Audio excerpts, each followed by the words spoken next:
बिस्मिल्लाहिर्रहमानिर्रहीम। अस्सलाम वालेकुम। मैं हूं आपका मेज़बान शफ़क़त अली। आज 29 सितंबर है साल 2020। कल शहबाज शरीफ की गिरफ़्तारी के बाद से ही सियासी पारा हाई है।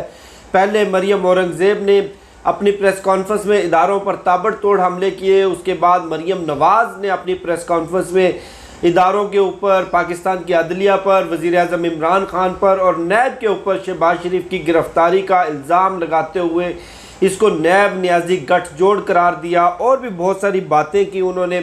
इससे कबल जिस तरह पाकिस्तान की अदलिया शरीफ ख़ानदान को रिलीफ देती रही है, बल्कि जिस केस में शहबाज शरीफ गिरफ़्तार हुए उसी केस में किस तरह 3 से 4 मरतबा खिलाफ ज़वाबत शहबाज शरीफ को ज़मानत कबल अज़ गिरफ़्तारी दी गई। अब कुछ हैरत अंगेज़ इंकशाफात सामने आए हैं जो कि आपके साथ शेयर करेंगे। कल जो शहबाज शरीफ की दरख्वास्त ज़मानत मुस्तरद हुई उसका असल मामला तहरीरी जजमेंट में सामने आया। दरख्वास्त ज़मानत मुस्तरद नहीं हुई बल्कि लाहौर हाई कोर्ट ने शहबाज शरीफ को एक बड़ा रिलीफ दिया है। अब बड़ा रिलीफ मिलने के बावजूद किस तरह मरियम औरंगज़ेब, मरियम नवाज़ लाहौर हाई कोर्ट के जजेस पर, इस्लामाबाद हाई कोर्ट के जजेस पर, एहतसाब अदालत के जजेस पर और सुप्रीम कोर्ट के जजेस पर हमला करते रहे। मामला कुछ यूँ था कि शहबाज शरीफ के वकला अदालत को अपने दलाइल से कन्वेंस करने में नाकाम रहे, शहबाज शरीफ को बेगुनाह साबित करने में नाकाम रहे। अब नैब ने इतने स्ट्रॉन्ग एविडेंस अदालत के सामने रखे थे कि अदालत ने अपना माइंड बना लिया था कि शहबाज शरीफ की दरख्वास्त ज़मानत मुस्तरद कर दी जाएगी और शहबाज शरीफ को गिरफ़्तार करने का हुक्म दे दिया जाएगा।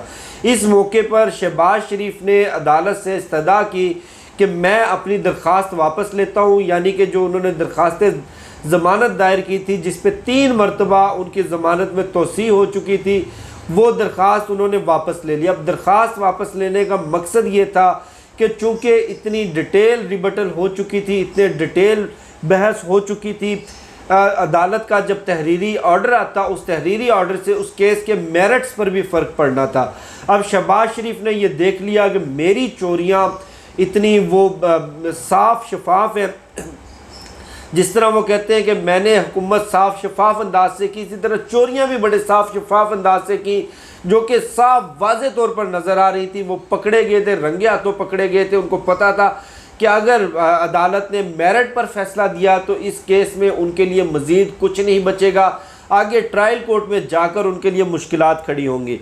अब शहबाज शरीफ को आज एहतसाब अदालत में जुडिशल रिमांड के लिए पेश किया गया। वहाँ उन्होंने अदालत के जज से बड़ा दिलचस्प मुकालमा किया। उन्होंने कहा मैंने कुछ कहना है।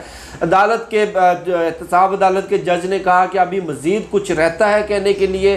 तो उन्होंने कहा, शहबाज शरीफ ने वहाँ पर एक मरतबा फिर सियासी तकरीर शुरू की कि मैंने पंजाब के अवाम की खिदमत की, मैं अल्लाह को हाजिर नाजिर जान के कहता हूँ मैंने एक धेले की करप्शन नहीं की। बार बार एक धेले का लफ्ज़ इस्तेमाल करते। भाई एक धेले की करप्शन का तो केस ही नहीं है। केस अरबों खरबों की मनी लॉन्ड्रिंग का है, केस अरबों खरबों की करप्शन का है, अरबों खरबों की किकबैक्स का है। उसके बाद शहबाज शरीफ ने कहा कि जनाब मैंने पंजाब की अवाम की खिदमत के चक्कर में अपना अरबों रुपए का नुकसान किया। पता नहीं कौन सा अरबों रुपए का नुकसान किया। अब कल भी शहबाज शरीफ लाहौर हाई कोर्ट में भी अपने वकला की कारकर्दगी से मायूस नज़र आ रहे थे। आखिरी मौके पर शहबाज शरीफ ने इंटरफेयर किया और अपने वकला को कन्वेंस किया कि आप दरख्वास्त ज़मानत वापस ले लें। आज भी शहबाज शरीफ अपने वकला की परफॉर्मेंस से मायूस नज़र आए। एहतसाब अदालत के जज को उन्होंने दरख्वास्त की कि मैं अपना मुकदमा अल्लाह पर छोड़ता हूँ, मैं अपना इंसाफ अल्लाह पर छोड़ता हूँ और मैं अपना मुकदमा ख़ुद लड़ूँगा। अब अल्लाह पर छोड़ता हूँ यानी कि जो इस दुनिया के अंदर जो उन्होंने गरीब आवाम का खून चूसा, गरीब आवाम का पैसा लूटा, उसका हिसाब शहबाज शरीफ इस दुनिया में देने को तैयार नहीं, पाकिस्तान के निज़ाम इंसाफ को देने को तैयार नहीं। यानी वो चाहते हैं कि रोज़े हशर इसका हिसाब लिया जाए, लेकिन इंशाल्लाह रोज़े हशर भी इनके पूरे कबीले से इसका हिसाब लिया जाएगा और शहबाज शरीफ से पाकिस्तान में भी हिसाब लिया जाएगा।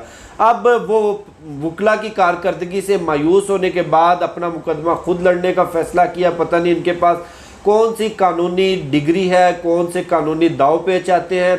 इन्होंने जिस भोंडे अंदाज से मनी लॉन्ड्रिंग की, जिस भोंडे अंदाज से 9.5 अरब रुपए के असासे बनाए, उससे तो पाकिस्तान क्या दुनिया का कोई माहिर से माहिर वकील भी इनको इंसाफ नहीं लेकर दे सकता, इनको बेगुनाह साबित नहीं कर सकता। अब शेख रशीद साहब की पेशन गोइयाँ के जनवरी से पहले झाड़ू फिर जाएगा, बड़े बड़े लोग जेलों में होंगे, पाकिस्तान की जेलें भर जाएंगी। अब शेख रशीद की पेशन गोइयाँ बड़ा बाज़ लोग मजाक भी बनाते हैं, लेकिन उनकी बाज़ पेशन गोइयाँ सच भी साबित होती हैं, जैसे नून और शीम की तकसीम की उन्होंने बात की थी। अब जनवरी से पहले मामला ये है कि वज़ीर आज़म इमरान खान भी अपना माइंड बना चुके हैं कि ये जो करप्ट कबीला है, करप्ट टोला है, इसको इसके अंजाम तक पहुंचाना है, जिसमें सरफहरिस्त जरदारी, नवाज़, फजलुर रहमान शामिल हैं। अब जनवरी से पहले, जनवरी की डेट क्यों ज़रूरी है? जनवरी की डेट इसलिए ज़रूरी है कि मार्च 2020 में सेनेट के इलेक्शन होने हैं। सेनेट के इलेक्शन में हुकूमत की पूरी कोशिश है कि सेनेट में किसी तरह से अक्सरियत ली जाए, चूँकि पार्लियामेंट में हुकूमत के पास अक्सरियत है और सेनेट के इलेक्शन इस तरह से होते हैं कि हर 2-3 साल के बाद जो आधे हाउस की जो वोटर हैं, वो आधे हाउस के जो मेंबर्स हैं वो रिटायर हो जाते हैं। अब जो मार्च 2020 में जो इलेक्शन होने हैं, उस इलेक्शन में हुकूमत की पूरी कोशिश है कि किसी तरह से सेनेट में अक्सरियत लेकर अपोजिशन का तोड़ निकाला जाए, क्योंकि अपोजिशन के पास इस वक्त सेनेट में अक्सरियत है। हुकूमत कोई भी कानून साजी करना चाहे वो एंटी मनी लॉन्ड्रिंग बिल हो, चाहे वो फेटफ कवानीन हो, चाहे वो एंटी टेरर फिनांसिंग कवानीन हो, पार्लियामेंट से तो बासानी हुकूमत कवानीन को मंजूर करवा लेती है, लेकिन सेनेट में अपोजिशन की अक्सरियत की वजह से वो कवानीन नाकाम हो जाते हैं।